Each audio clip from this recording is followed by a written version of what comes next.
نام ان کا عثمان ہے، والد کا نام عفان ہے، کنیت ان کی ابو عبداللہ ہے، لقب ان کے دو ہیں، ایک ذو النورین اور ایک ذو الحجرتین۔ ذو النورین ان کو اس وجہ سے کہا جاتا ہے کہ نبی اکرم صلی اللہ علیہ وسلم کی دو صاحبزادیاں، ایک حضرت رقیہ اور ایک حضرت ام کلثوم رضی اللہ تعالی عنہما، یہ دونوں آپ کے نکاح میں، آپ کی یہ دو صاحبزادیاں آپ کے نکاح میں ہیں، اس وجہ سے آپ کو ذو النورین کہا جاتا ہے، دو نوروں والا۔ اللہ نے جب سے یہ کائنات بنائی ہے، آدم علیہ السلام سے لے کر عیسیٰ علیہ السلام تک جتنے انبیاء بھی آئے، اس کائنات میں کوئی ایسا انسان نہیں گزرا کہ جس کی زندگی میں نبی کی دو بیٹیاں ہوں، جس کے نکاح میں نبی کی دو بیٹیاں آئی ہوں، سوائے حضرت عثمان ابن عفان رضی اللہ تعالیٰ عنہ کے۔ یہ اس امت کے اور اس کائنات کے وہ انسان ہیں کہ جس کی نکاح کے اندر نبی کی دو بیٹیاں ہیں، داماد رسول ہیں۔ داماد ہونا بھی اعزاز کی بات ہے، پھر نبی کا داماد یہ الگ اعزاز کی بات ہے، پھر امام الانبیاء کا داماد ہو یہ الگ اعزاز کی بات ہے، اور پھر دوہرا داماد ہو یہ الگ اعزاز کی بات ہے۔ حضرت عثمان ابن عفان رضی اللہ تعالیٰ عنہ کا دوسرا لقب ذو الحجرتین، ان کو ذو الحجرتین اس وجہ سے کہا جاتا ہے کہ انہوں نے دو مرتبہ ہجرت کی، ایک مرتبہ مکہ سے شام کی طرف اسلام اور دین کی خاطر ہجرت کی، اور دوسری مرتبہ مکہ سے مدینہ کی طرف انہوں نے ہجرت کی، اس لیے انہیں ذو الحجرتین کہا جاتا ہے۔ نبی اکرم صلی اللہ علیہ وسلم نے جب اسلام کی دعوت دی اور حضرت ابوبکر صدیق رضی اللہ تعالیٰ عنہ اسلام لائے، پہلے دن حضرت ابوبکر صدیق رضی اللہ تعالیٰ عنہ جب نکلے ہیں اور مسلمانوں کو، لوگوں کو اسلام کی دعوت دینے، اس دن جو کبار صحابہ اسلام لائے ان میں ایک حضرت عثمان ابن عفان رضی اللہ تعالیٰ عنہ 34 سال کی عمر میں یہ اسلام لائے، کی بشارت تھی۔ مسلمان مکہ سے مدینہ آئے، مسلمان مکہ سے مدینہ آئے، سارا سامان، مال اور اسباب مکہ میں چھوڑ کر مدینہ میں بے سر و سامانی کی حالت میں آئے۔ جب مدینہ آئے تو مدینہ میں ایک کنواں ہے جو ایک یہودی کا ہے، بئر روما اس کنویں کا نام ہے۔ یہودی پانی پیسوں پر بیچتا ہے، مفت نہیں بیچتا۔ مسلمانوں کے پاس نہ پیسے ہیں، پانی کی ضرورت ہے۔ اللہ کے نبی علیہ السلام نے اعلان کیا، فرمایا جو بئر روما کو خریدے گا، فرمایا میں اسے جنت کی بشارت دیتا ہوں۔ حضرت عثمان ابن عفان رضی اللہ تعالیٰ عنہ اس یہودی کے پاس گئے، کہا یہ کنواں مجھ پر بیچ دو۔ اس نے کہا کہ پورا کنواں نہیں بیچتا، آدھا بیچ دیتا ہوں، آدھا نہیں بیچتا۔ 12 درہم پر آدھا کنواں خریدا۔ درہم یہ چاندی کا سکہ ہوا کرتا ہے۔ آدھے کنویں کو خریدا اور یہ طے کیا کہ ایک دن آپ کو اختیار ہوگا، ایک دن مجھے اختیار ہوگا۔ حضرت عثمان ابن عفان رضی اللہ تعالیٰ عنہ نے اعلان کیا، فرمایا کہ ایک دن کی باری میری ہے، فرمایا جو چاہے مفت پانی بھرا کرے، مسلمان ہو یا غیر مسلم ہو، فرمایا وہ اس کنویں سے مفت پانی بھرے۔ جب حضرت عثمان رضی اللہ تعالیٰ عنہ نے اعلان کیا کہ مفت پانی بھرے، تو اس ایک دن میں مسلمان اور غیر مسلم اتنا پانی بھر لیتے تھے کہ جب یہودی کی باری آتی تو کوئی پانی بھرنے نہیں آتا تھا، وہ پانی بھر چکے ہوتے۔ تو اس یہودی کو بڑا غصہ آیا اور حضرت عثمان رضی اللہ تعالیٰ عنہ کے پاس گئے، کہا کہ آپ پابندی لگائے کہ لوگ زیادہ پانی نہ بھریں تاکہ میرے نمبر میں بھی لوگ آ کر پانی بھریں۔ حضرت عثمان رضی اللہ تعالیٰ عنہ نے ان سے فرمایا کہ آپ آدھا حصہ بھی مجھ پر بیچ دیں۔ انہوں نے 8 درہم پر، گویا 20 درہم پر یہ پورا کنواں حضرت عثمان رضی اللہ تعالیٰ عنہ پر بیچ دیا، اور آپ نے وہ پورا کنواں مسلمانوں کے لیے وقف کر دیا۔ اور یہ وہ کنواں کہ جس کے بارے میں اللہ کے نبی نے فرمایا جو اسے خریدے گا اسے جنت کی بشارت۔ نبی اکرم صلی اللہ علیہ وسلم نے صحابہ کی ایک مجلس میں 10 صحابہ کے بارے میں آپ نے فرمایا وہ جنتی ہے۔ ابو بکر فی الجنہ، عمر فی الجنہ، عثمان فی الجنہ، علی فی الجنہ۔ آپ نے 10 صحابہ کے نام گنوائے، ان میں ایک صحابی حضرت عثمان ابن عفان رضی اللہ تعالیٰ۔ اللہ کے نبی نے دنیا میں انہیں جنت کی بشارت دی۔ اللہ کے نبی علیہ السلام ایک باغ میں تشریف لے گئے اور حضرت ابو موسیٰ اشعری رضی اللہ تعالیٰ عنہ ان کے ساتھ تھے۔ صحیح بخاری اور مسلم کی روایت ہے۔ اللہ کے نبی نے حضرت ابو موسیٰ اشعری رضی اللہ تعالیٰ عنہ سے فرمایا باغ کا دروازہ بند کر دو، اور کہا کہ جب تک میں اجازت نہ دوں تو کسی کو اندر آنے نہ دو۔ آپ ایک کنویں پر تشریف فرمائیں ٹھنڈک حاصل کرنے کے لیے۔ دروازہ بجا، حضرت ابو موسیٰ اشعری رضی اللہ تعالیٰ عنہ نے پوچھا کون؟ کہا ابو بکر صدیق۔ حضرت ابو موسیٰ اشعری رضی اللہ تعالیٰ عنہ گئے، اللہ کے نبی سے پوچھا کہ ابو بکر صدیق آئے ہیں، اجازت چاہتے ہیں۔ آپ صلی اللہ علیہ وسلم نے فرمایا اذن لہ وابشرہ بالجنہ، فرمایا آنے کی اجازت دو اور جنت کی بشارت دو۔ حضرت ابو موسیٰ اشعری رضی اللہ تعالیٰ عنہ نے انہیں آنے کی اجازت دی اور جنت کی خوشخبری سنائی۔ حضرت ابو بکر صدیق آئے اور آپ کے دائیں طرف اسی کنویں پر تشریف فرماؤ۔ دوبارہ دروازہ بجا، کہا کون؟ کہا عمر بن الخطاب۔ حضرت ابو موسیٰ اشعری رضی اللہ تعالیٰ عنہ اللہ کے نبی کے پاس آئے کہ حضرت عمر آئے ہیں۔ آپ نے فرمایا اذن لہ وبشرہ بالجنہ، فرمایا آنے کی اجازت دو اور جنت کی خوشخبری سنا دو۔ حضرت ابو موسیٰ اشعری رضی اللہ تعالیٰ عنہ نے حضرت عمر کو آنے کی اجازت دی، جنت کی خوشخبری سنائی۔ حضرت عمر آ کر کنویں کے بائیں سائڈ اللہ کے نبی علیہ الصلاۃ والسلام کے پاس بیٹھ۔ تیسری مرتبہ دروازہ بجا، فرمایا کون؟ کہا عثمان ابن عفان۔ اللہ کے نبی سے پوچھا کہ حضرت عثمان آئے ہیں، آنے کی اجازت چاہتے ہیں۔ آپ صلی اللہ علیہ وسلم نے کیا فرمایا؟ فرمایا اذن لہ وبشرہ بالجنۃ علی بلوى تصیبہ، فرمایا اے ابو موسیٰ اشعری آنے کی اجازت دو، جنت کی خوشخبری بھی سناؤ، لیکن ان مصائب کے ساتھ جو انہیں دنیا میں پہنچیں گے۔ حضرت عثمان ابن عفان آئے، اجازت ملی، جنت کی خوشخبری سنائی، لیکن ساتھ یہ بھی بتایا کہ دنیا میں تکالیف آئیں گی، مصیبتیں آئیں گی۔ اللہ کے نبی نے انہیں زندگی میں بتایا، آپ آئے اور آپ کے بالکل سامنے تشریف فرما ہو۔ علماء نے لکھا ہے کہ یہی وجہ ہے اللہ کے نبی علیہ الصلاۃ والسلام جہاں مدفون ہیں، دائیں طرف ابو بکر صدیق ہیں، بائیں طرف حضرت عمر فاروق ہیں، سامنے جنت البقیع کے اندر حضرت عثمان ابن عفان مدفون۔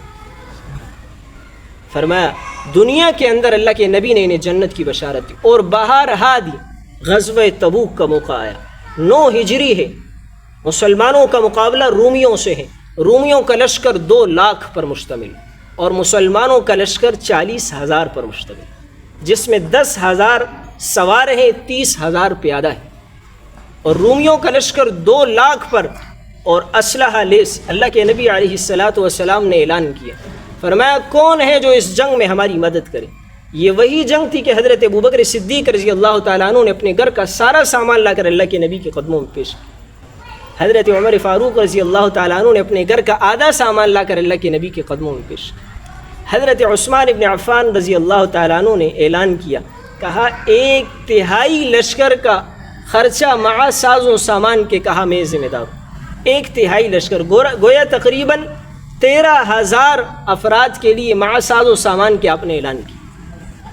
اللہ کے نبی علیہ الصلاۃ والسلام نے پھر اعلان کیا، فرمایا کون ہے جو اس جنگ میں ہماری مدد کرے؟ حضرت عثمان ابن عفان رضی اللہ تعالیٰ عنہ کھڑے ہوئے اور فرمایا اللہ کے نبی 100 اونٹ مع ساز و سامان کے میری طرف سے تشریف فرما ہوئے۔ اللہ کے نبی نے پھر اعلان کیا، فرمایا کون ہے جو اس جنگ میں ہماری مدد کرے؟ حضرت عثمان ابن عفان رضی اللہ تعالیٰ عنہ پھر اٹھتے ہیں، اعلان کرتے ہیں 200 اونٹ میری طرف سے مع ساز و سامان۔ اللہ کے نبی نے پھر اعلان کیا، فرمایا کون ہے جو اس جنگ میں ہماری مدد کرے؟ حضرت عثمان ابن عفان رضی اللہ تعالیٰ عنہ پھر اٹھتے ہیں، اعلان کرتے ہیں، فرمایا 300 اونٹ میری طرف سے مع ساز و سامان، اور گھر تشریف لے گئے، 1000 دینار لے کر آئے۔ 1000 دینار، دینار یہ سونے کا سکہ ہوا کرتا ہے، 4 دینار 1 تولہ سونا بنتا ہے، 4 دینار 1 تولہ سونا بنتا ہے، 1000 دینار لے کر آئے اور اللہ کے نبی کے جولی میں ڈالے۔ اللہ کے نبی کا چہرہ چمک اٹھا اور آپ کی زبان مبارک سے الفاظ نکلے۔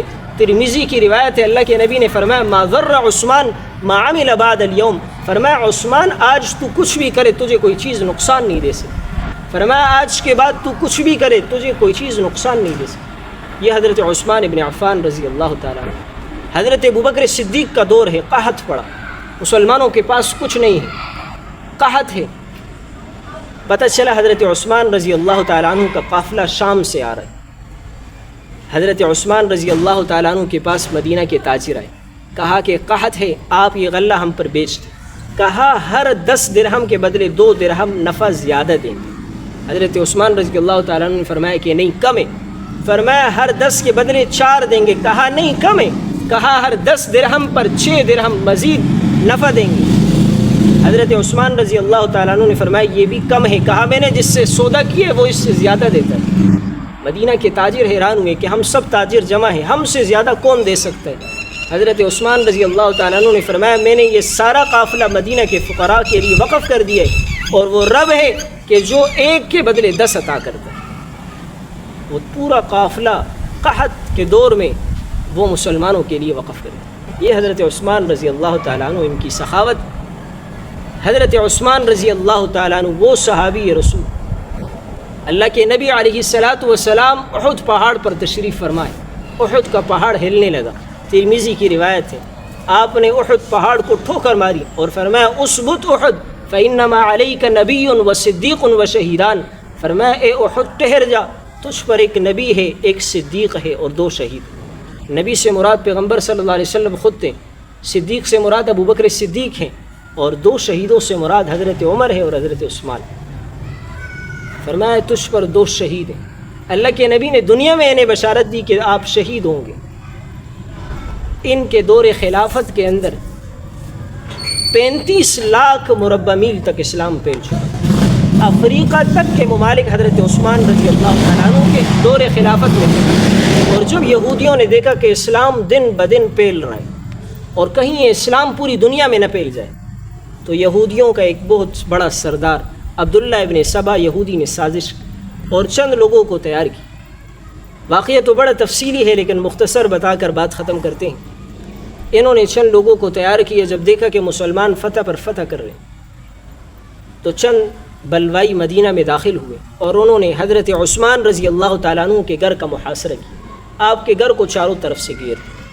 ذوالحجہ کا مہینہ ہے جو یہ چل رہا ہے 35 ہجری ہے، اور 35 ہجری میں اکثر صحابہ کرام شہید ہو چکے، اور جو باقی صحابہ کرام یہ حج کا مہینہ ہے، حج کے لیے تشریف لے گئے تھے، مکہ میں ہیں، کچھ صحابہ کرام سرحدوں پر ہیں، مدینہ میں صحابہ کی تعداد بڑی کم، تو انہوں نے مدینہ میں حضرت عثمان رضی اللہ تعالیٰ عنہ کے گھر کا محاصرہ کیا، گھر کو چاروں طرف سے گھیرا اور ایک ہی مطالبہ رکھا، کہا کہ آپ خلافت چھوڑ دیں۔ حضرت عثمان رضی اللہ تعالیٰ عنہ نے فرمایا میں خلافت نہیں چھوڑ سکتا۔ اللہ کے نبی علیہ السلام نے ان سے فرمایا تھا، فرمایا یا عثمان لعل اللہ یقمصک قمیصا، اے عثمان اللہ تجھے خلافت کی قمیص پہنائے گا، فإن ارادوک علی خلعہ، فرمایا عثمان لوگ چاہیں گے کہ تجھ سے تیری خلافت کی قمیص اتار دے، فرمایا فلا تخلع لہم، آپ خلافت کی قمیص نہ اتارنا، یعنی خلافت چھوڑنا نہیں۔ اللہ کے نبی نے انہیں دنیا میں بتایا تھا زندگی میں کہ آپ کو خلافت ملے گی لیکن آپ نے خلافت چھوڑنی نہیں، انہوں نے انہیں بتایا کہ میں خلافت نہیں چھوڑ سکتا، اللہ کے نبی نے مجھے بتایا ہے کہ آپ نے خلافت نہیں چھوڑی۔ انہوں نے ایک بات نہیں مانی اور گھر کا محاصرہ کیا۔ حضرت علی، حضرت حسن، حضرت حسین، حضرت طلحہ، حضرت زبیر ابن عوام، حضرت عبداللہ ابن زبیر، یہ بڑے بڑے صحابہ کرام بھی موجود ہیں، یہ سب صحابہ کرام آپ کے پاس آئے اور فرمایا کہ ہمیں اجازت دے تاکہ ہم ان سب کو قتل کر دیں۔ حضرت عثمان رضی اللہ تعالیٰ عنہ نے فرمایا میں یہ نہیں چاہتا کہ میری وجہ سے اللہ کے نبی کے شہر مدینہ میں کسی کا خون بہے۔ اے احد ٹھہر جا، تجھ پر ایک نبی ہے، ایک صدیق ہے اور 2 شہید۔ نبی سے مراد پیغمبر صلی اللہ علیہ وسلم خود تھے، صدیق سے مراد ابو بکر صدیق ہیں، اور 2 شہیدوں سے مراد حضرت عمر ہے اور حضرت عثمان۔ فرمایا تجھ پر 2 شہید ہیں، اللہ کے نبی نے دنیا میں انہیں بشارت دی کہ آپ شہید ہوں گے۔ ان کے دور خلافت کے اندر 35 لاکھ مربع میل تک اسلام پھیل چکا، افریقہ تک کے ممالک حضرت عثمان رضی اللہ تعالیٰ عنہ کے دور خلافت میں تھے، افریقہ تک کے ممالک، اور جب یہودیوں نے دیکھا کہ اسلام دن بدن پھیل رہا ہے اور کہیں یہ اسلام پوری دنیا میں نہ پھیل جائے، تو یہودیوں کا ایک بہت بڑا سردار عبداللہ ابن سبا یہودی نے سازش اور چند لوگوں کو تیار کی۔ واقعہ تو بڑا تفصیلی ہے لیکن مختصر بتا کر بات ختم کرتے ہیں۔ انہوں نے چند لوگوں کو تیار کیا، جب دیکھا کہ مسلمان فتح پر فتح کر رہے تو چند بلوائی مدینہ میں داخل ہوئے اور انہوں نے حضرت عثمان رضی اللہ تعالیٰ عنہ کے گھر کا محاصرہ کیا، آپ کے گھر کو چاروں طرف سے گھیر دیا۔ ذوالحجہ کا مہینہ ہے جو یہ چل رہا ہے 35 ہجری ہے، اور 35 ہجری میں اکثر صحابہ کرام شہید ہو چکے، اور جو باقی صحابہ کرام یہ حج کا مہینہ ہے، حج کے لیے تشریف لے گئے تھے، مکہ میں ہیں، کچھ صحابہ کرام سرحدوں پر ہیں، مدینہ میں صحابہ کی تعداد بڑی کم، تو انہوں نے مدینہ میں حضرت عثمان رضی اللہ تعالیٰ عنہ کے گھر کا محاصرہ کیا، گھر کو چاروں طرف سے گھیرا اور ایک ہی مطالبہ رکھا، کہا کہ آپ خلافت چھوڑ دیں۔ حضرت عثمان رضی اللہ تعالیٰ عنہ نے فرمایا میں خلافت نہیں چھوڑ سکتا۔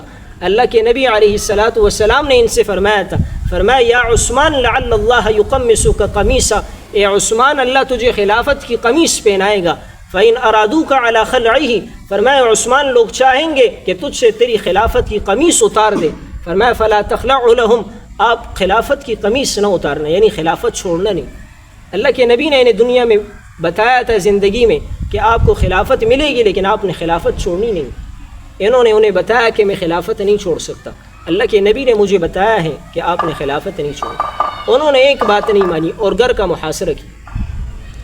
حضرت علی، حضرت حسن، حضرت حسین، حضرت طلحہ، حضرت زبیر ابن عوام، حضرت عبداللہ ابن زبیر، یہ بڑے بڑے صحابہ کرام بھی موجود ہیں۔ یہ سب صحابہ کرام آپ کے پاس آئے اور فرمایا کہ ہمیں اجازت دے تاکہ ہم ان سب کو قتل کر دیں۔ حضرت عثمان رضی اللہ تعالیٰ عنہ نے فرمایا میں یہ نہیں چاہتا کہ میری وجہ سے اللہ کے نبی کے شہر مدینہ میں کسی کا خون بہے۔ کہا یہ لوگ بظاہر اپنے آپ کو مسلمان کہتے ہیں، کل لوگ کہیں گے کہ حضرت عثمان نے مسلمانوں کو قتل کیا ہے اور اللہ کے نبی کے شہر میں خون بہایا ہے۔ فرمایا میں یہ نہیں کر سکتا۔ صحابہ کرام نے 3 آراء آپ کے سامنے پیش کی۔ پہلی بات فرمایا آپ مکہ چلے جائیں، آپ وہاں امن سے رہیں گے۔ دوسری بات فرمایا آپ ملک شام چلے جائیں، وہاں حضرت امیر معاویہ رضی اللہ تعالیٰ عنہ ہیں، وہاں آپ رہیں۔ اور فرمایا تیسری بات آپ ہمیں اجازت دیں کہ ہم ان سب کو قتل کریں۔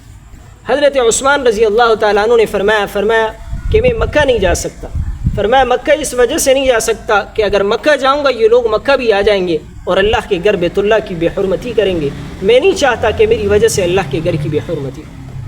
اور فرمایا میں ملک شام بھی نہیں جا سکتا۔ کہا کہ میری خواہش ہے کہ میں اللہ کے نبی کے شہر میں مجھے موت آئے۔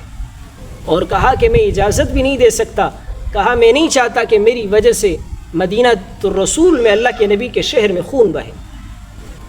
حضرت عثمان رضی اللہ تعالیٰ عنہ نے گھر کے چھت پر کھڑے ہو کر ان کو خطبہ دیے، تقریر کی۔ فرمایا لوگوں، فرمایا کہ وہ کنواں کے جو مسلمانوں کے پاس پانی نہیں تھا وہ کنواں میں نے خریدا اور مسلمانوں پر وقف کر دیا، آج تم ظالموں نے اس کنویں کا پانی مجھ پر بند کر دیا۔ فرمایا جس مسجد نبوی کی میں نے توسیع کی، اللہ کے نبی نے ایک مرتبہ اعلان کیا مسجد نبوی تنگ پڑ گئی ہے، فرمایا کون ہے جو مسجد نبوی کے لیے زمین خریدے اور میں اسے جنت کی بشارت۔ حضرت عثمان رضی اللہ تعالیٰ عنہ نے مسجد نبوی کے لیے زمین خریدی اور مسجد میں شامل کر۔ قیامت تک جتنے لوگ مسجد نبوی میں نماز پڑھتے رہیں گے حضرت عثمان رضی اللہ تعالیٰ عنہ کو ان کو ثواب ملتا رہے گا۔ فرمایا میں نے جس مسجد کی توسیع کی، آج تم ظالموں نے اسی مسجد میں مجھے نماز پڑھنے پر پابندی لگائی۔ فرمایا جس مدینہ شہر میں میں نے نبی کی رفاقت کی، آج اس مدینہ شہر میں نکلنا آپ لوگوں نے مجھ پر بند کر دی، لیکن ان کے دلوں پر کوئی اثر نہ ہوا اور انہوں نے یہی مطالبہ کیا کہ آپ خلافت چھوڑ دیں۔ حضرت عثمان رضی اللہ تعالیٰ عنہ نے دوسرے دن پھر خطبہ دی، کہا کہ لوگوں کسی کو اگر قتل کیا جاتا ہے تو 3 وجہ سے قتل کیا جاتا ہے۔ اگر کوئی شخص زنا کرے اور شادی شدہ ہو تو شریعت کا حکم یہ ہے کہ اسے سنسار کیا جائے، قتل کیا جائے۔ کہا ظالموں میں نے تو اسلام تو دور کی بات زمانے جاہلیت میں بھی میں نے کبھی زنا نہیں کی۔ حضرت عثمان رضی اللہ تعالیٰ عنہ وہ صحابی رسول ہے، اللہ کے نبی تشریف فرما ہے اور آپ کی ایزار درست نہیں ہے۔ حضرت ابوبکر صدیق آتے آپ اپنی حیت پر ہیں، حضرت عمر فاروق آتے آپ اپنی حیت تبدیل نہیں کرتے۔ فرمایا عثمان آ رہے آپ بیٹھیں، اپنا ایزار مبارک درست کیا اور بالکل صحیح طور پر تشریف فرما ہوئے۔ فرمایا آنے کی اجازت دو۔ حضرت عائشہ صدیقہ رضی اللہ تعالیٰ عنہ نے پوچھا اے اللہ کے نبی میرے والد ابوبکر صدیق آئے آپ اسی طرح بیٹھے رہے، عمر فاروق آئے آپ اسی طرح بیٹھے رہے، حضرت عثمان آئے تو آپ بالکل سیدھے ہو کر بیٹھے۔ فرمایا اے عائشہ میں اس شخص سے حیا کیوں نہ کروں جسے اللہ کے فرشتے حیا کرتے۔ فرمایا کسی کو قتل یا تو اس وجہ سے کیا جاتا ہے کہ وہ مرتد ہو جائے، دین سے پھر جائے، میں تو الحمدللہ مسلمان ہوں، پھر مجھے کیوں قتل کرتے۔ اور فرمایا کسی کو اس وجہ سے قتل کیا جاتا ہے کہ وہ خود کسی کو قتل کرے، میں نے تو کسی کو قتل نہیں کیا، پھر مجھے قتل کیوں کرتے۔ لیکن ان کے دلوں پر کوئی اثر نہ ہوا، ان کا یہی مطالبہ رہا کہ آپ خلافت چھوڑ دیں۔ 40 دن حضرت عثمان ابن عفان رضی اللہ تعالیٰ عنہ پر کھانا پینا بند کیا گیا۔ اللہ کے نیک بندوں کو اللہ غیب سے رزق عطا فرماتا، 40 دن تک انہوں نے کھانا پینا بند کیا۔ میرے دوستو کربلا کے واقعے کو بڑے زور اور شور سے بیان کیا جاتا ہے کہ حضرت حسین رضی اللہ تعالیٰ عنہ پر پانی بند کیا گیا۔ روایات میں آتا ہے زیادہ سے زیادہ 10 دن حضرت حسین رضی اللہ تعالیٰ عنہ پر پانی بند کیا تھا۔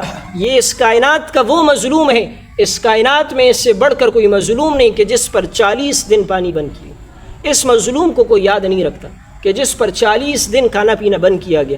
ایک دن حضرت حسن رضی اللہ تعالیٰ عنہ سر پر مٹکا لے کر حضرت عثمان ابن عفان رضی اللہ تعالیٰ عنہ کی گھر کی طرف آ رہے ہیں، پانی لے کر آ رہے ہیں، ان ظالموں نے تیر مارا اور مٹکا ٹوٹا۔ آپ نے حضرت عثمان ابن عفان رضی اللہ تعالیٰ عنہ سے فرمایا کہ مجھے اجازت دو، میں ان سب کو قتل کر دوں۔ آپ نے فرمایا میں یہ نہیں چاہتا کہ اللہ کے نبی کے شہر مدینہ میں کسی کا خون بہے۔ یہ حضرت عثمان ابن عفان رضی اللہ تعالیٰ عنہ، بالآخر انہوں نے دوسرے دن خطبہ دیا، ان کے دلوں پر کوئی اثر نہ ہو۔ 40 دن، اگلے دن شب جمعہ تھی، جمعے کی رات تھی، حضرت عثمان رضی اللہ تعالیٰ عنہ خواب دیکھتے اور خواب میں اللہ کے نبی علیہ السلام کی زیارت ہوتی۔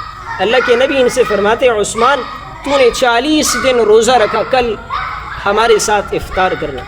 حضرت عثمان ابن عفان رضی اللہ تعالیٰ عنہ بیدار ہوتے ہیں اور اپنی بیوی حضرت نائلہ سے کہتے ہیں کہ شاید آج میں شہید ہو جاؤں، اور غسل کرتے ہیں اور نیا لباس پہنتے ہیں اور قرآن کریم منگواتے ہیں اور قرآن کی تلاوت شروع کرتے ہیں۔ یہ وہ حضرت عثمان ابن عفان ہیں۔ آج ہم جس قرآن کو پڑھتے ہیں، اس قرآن کو قریش کی لغت پر جمع کرنے والے اس امت کے وہ عظیم انسان وہ حضرت عثمان ابن عفان رضی اللہ تعالیٰ۔ قرآن کریم منگوایا، قرآن کی تلاوت شروع کی، قرآن کی تلاوت کر رہے۔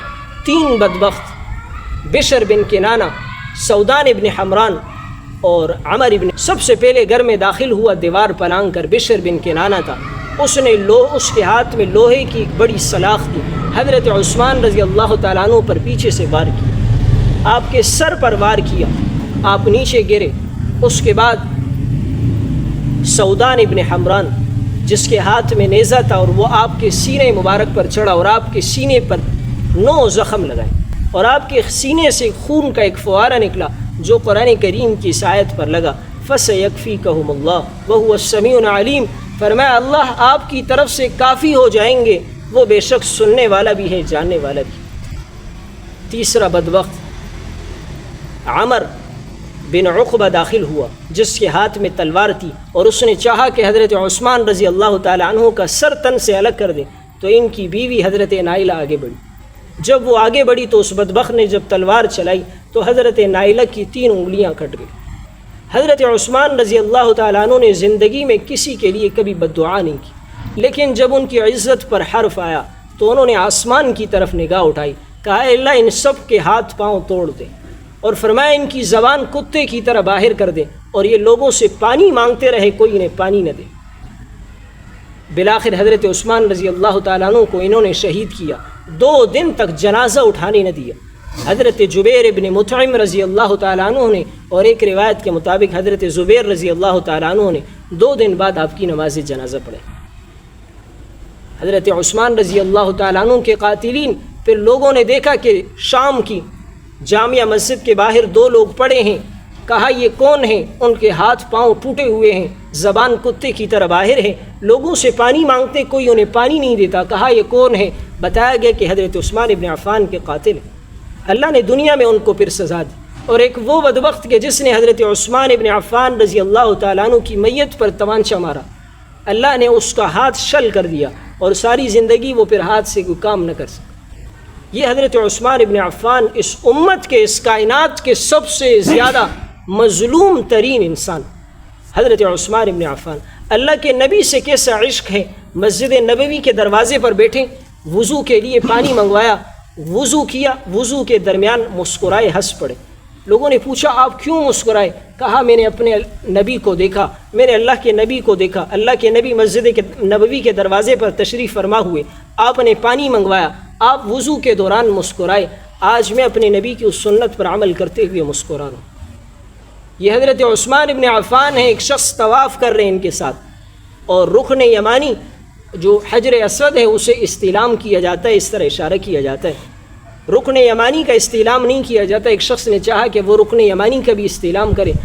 حضرت عثمان ابن عفان رضی اللہ تعالیٰ عنہ نے ان سے پوچھا کیا آپ نے اللہ کے نبی کو دیکھا کہ انہوں نے رکن یمانی کا استلام کیا؟ انہوں نے کہا میں نے تو نہیں دیکھا۔ کہا جب اللہ کے نبی نے نہیں کیا تو آپ کیوں کرتے ہو؟ اللہ کے نبی سے ان کو ایسی محبت کہ ہر ادا اللہ کے نبی کی انہوں نے اس سنت پر عمل کی۔ میرے دوستو، حضرت عثمان ابن عفان رضی اللہ تعالیٰ عنہ کی زندگی سے ہمیں یہ سبق ملتا ہے، وہ صبر اور استقامت دین اور اسلام کے لیے۔ کہا کہ مدینہ میں کسی مسلمان کا جو بظاہر اپنے آپ کو مسلمان کہتے ہیں، کہا کسی کا خون نہ بہے۔ تو میرے دوستو، ہم اپنی زندگیوں کے اندر صحابہ کرام جیسی صفات لیں، ان جیسی سخاوت، ان جیسی حیا۔ ہم صحابہ کے نام لیوا ہیں، ہر شخص کہتا ہے کہ میں عاشق رسول ہوں، میرے دل کے اندر صحابہ سے محبت ہے، لیکن صحابہ کی زندگی اور صحابہ کا طور طریق ہم اپنی زندگیوں میں لانے کے لیے تیار نہیں۔ ہم صحابہ کرام کی ان زندگیوں کو پڑھیں، ان کے ان واقعات کو پڑھیں، ہم ان کے ان واقعات کو سنیں، تب ہمارے دلوں کے اندر صحابہ کرام سے محبت پیدا ہوگی۔ ہمیں پتہ چلے گا کہ صحابہ کرام نے اس دین کے لیے کتنی قربانیاں پیش کی۔